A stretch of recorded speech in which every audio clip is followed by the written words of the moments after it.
हाँ सर, नमस्ते। शशांक पांडे बोल रहे हैं द इंडिया टॉप से। हाँ जी।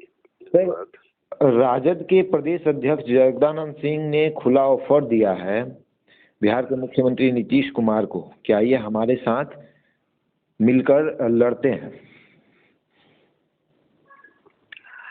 देखिए, जगदा बाबू ने प्रेस कॉन्फ्रेंस करके ऑफर दिया जी। और जिस मुद्दे को लेके उन्होंने अपने आप को साथ बताया, ये कोई नई बात नहीं है। जातीय जनगणना हो या विशेष राज्य का दर्जा हो, ये विधानमंडल से पारित ये मुद्दा है और इसमें पक्ष हो या विपक्ष हो, बिहार की जितनी भी पॉलिटिकल पार्टीज है उन सब ने सहमति जताई थी। तो ये कोई नई बात नहीं है। हाँ, उन्होंने एक प्रेस कॉन्फ्रेंस करके एक कंफ्यूजन पैदा करने की जरूर कोशिश की, लेकिन अगर फिर भी अगर वो दिल से अगर इस मुद्दे पे साथ है तो धन्यवाद है। बाकी हम एनडीए के पार्ट हैं और एनडीए बहुत कंफर्टेबली बिहार में काम कर रही है।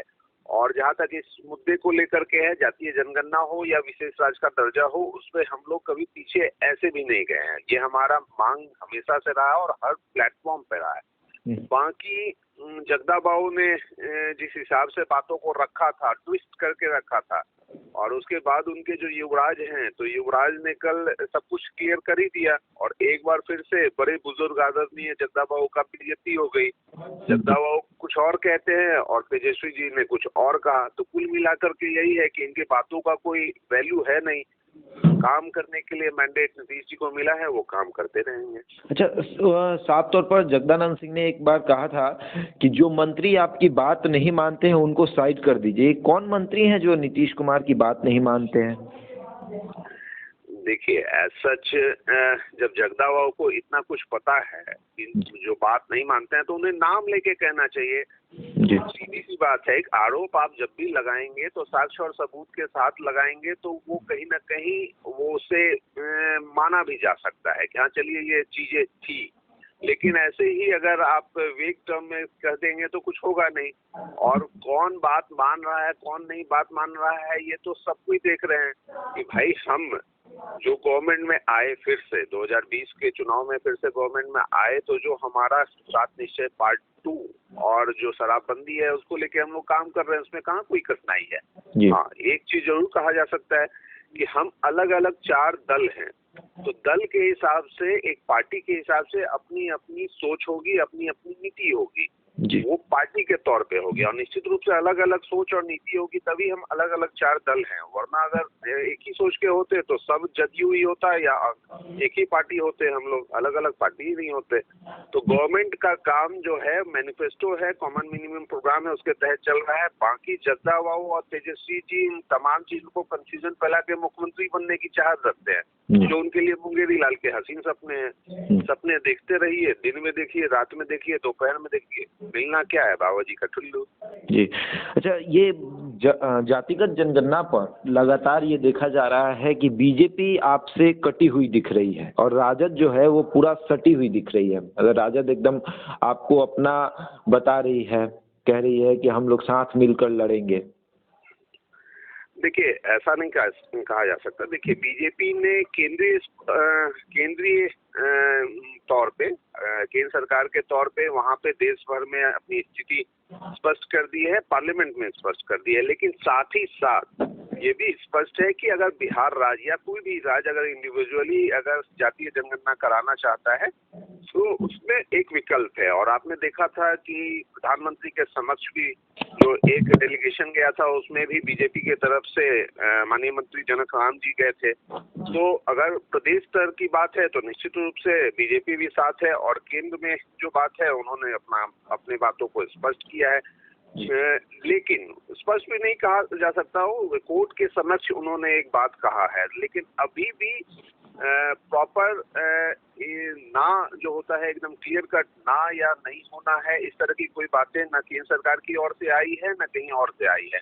तो हम तो अभी भी उम्मीद में हैं कि केंद्र सरकार के साथ मिल करके हम देश भर में कराएंगे। लेकिन अगर नहीं होता है तो हमारे माननीय मुख्यमंत्री नीतीश कुमार जी ने बहुत ही स्पष्ट शब्दों में कहा है कि अगर देश स्तर पे ये नहीं होता है तो हम प्रदेश स्तर पे करेंगे। उसके लिए सर्वदलीय बैठक बुलाएंगे और आगे की जो रणनीति होगी उसे तय करेंगे कि किस प्रकार किया जाए।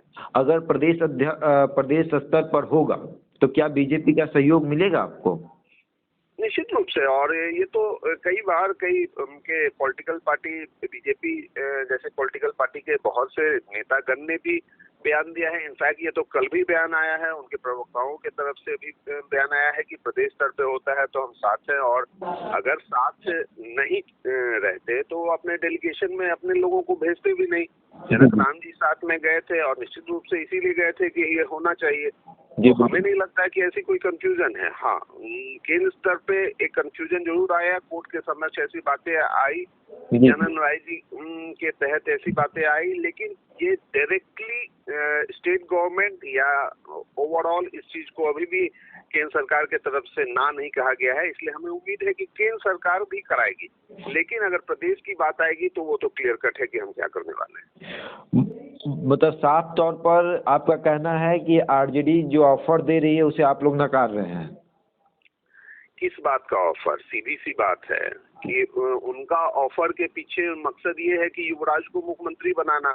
जी। अरे भैया, किस लिए मुख्यमंत्री बनाना? मैंडेट नीतीश कुमार जी के चेहरे पे फॉर लास्ट 20 इयर्स, अगर 20 इयर्स के हैं मतलब 16 इयर्स, अगर ये 20 साल कंप्लीट करेंगे मुख्यमंत्री जी अपने चेहरे पे चुनाव लड़के मुख्यमंत्री बन के, तो निश्चित रूप से जब बिहार की जनता चाहती है कि मुख्यमंत्री के तौर पे one and only Nitish Kumar Bihar में सेवा दें, तो फिर दूसरा विकल्प कहाँ है? और बाकी युवराज जी हर बार विपक्ष में, आपको याद होगा 2005 में भी वो 75 पे थे, अभी 2020 में भी 75 पे है, तो 75 सीट ला के भी विपक्ष में रहते हैं, तो निश्चित रूप से दर्द तो उनको होगा ही। तो कुछ न कुछ कोशिश करते रहते हैं ये लोग कि किसी तरह मुख्यमंत्री बन जाए, लेकिन उनको कौन समझाए कि मुख्यमंत्री बनता है मैंडेट से। और आप भी गठबंधन के तहत चुनाव में गए, हम लोग भी गठबंधन के तहत चुनाव में गए। गठबंधन के चेहरे के रूप में इधर नीतीश जी थे, उधर तेजस्वी जी थे। बिहार की जनता ने मुख्यमंत्री के तौर पे नीतीश जी को चुना। अब फिर भी वो कयास लगा रहे हैं कि वो बन जाएंगे और कोशिश कर रहे हैं, तो ये उनको मुबारक हो। लेकिन ये मैंडेट 2025 तक है। नीतीश जी बेहतर काम कर रहे हैं और जनता का आशीर्वाद प्यार मिलता आ रहा है, तो हम कंप्लीट करके ही अगला चुनाव में जाएंगे। फिर उनके लिए बेस्ट ऑफ लक। चलिए, बहुत बहुत धन्यवाद सर हमसे जुड़ने के लिए।